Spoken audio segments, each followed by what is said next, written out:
But first up, who's to blame for the big breakdown between Brendan Rodgers and the board? Brendan Rodgers.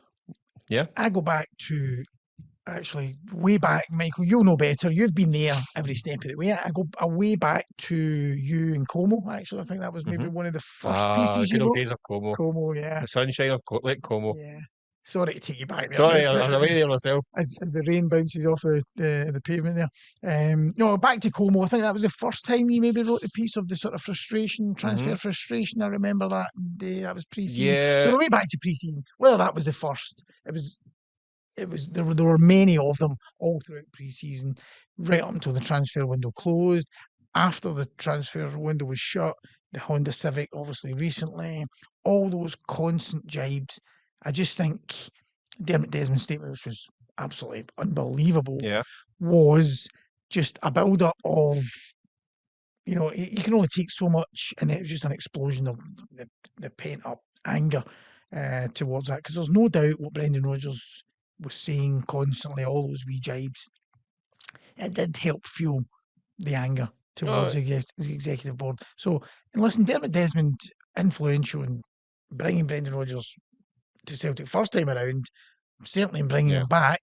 I think he's probably feeling a bit let down. Yeah, I get that point. But listen, I think what you'll have, you've only got the kind of the Desmond statement right now. We haven't heard yet from Brendan Rodgers. I'd imagine he will say he was wanting the best for the club in terms of the highest level of recruitment and the best players.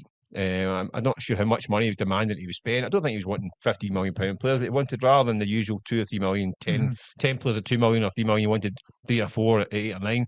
Didn't happen. There was obviously a breakdown over the summer. Went from, as David admitted, they were talking about keen on getting a new contract in the summer.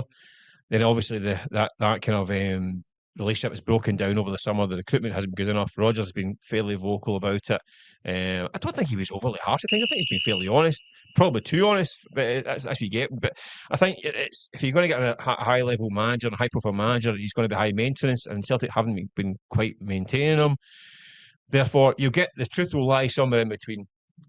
So I think Celtic's problems are a multi-level kind of breakdown. Really, I think it's strategy in the boardroom, the way the money's spent, not how much it's spent, do spend money, but the way it's spent, the timing of it spent, the recruitment, I think has not been good enough.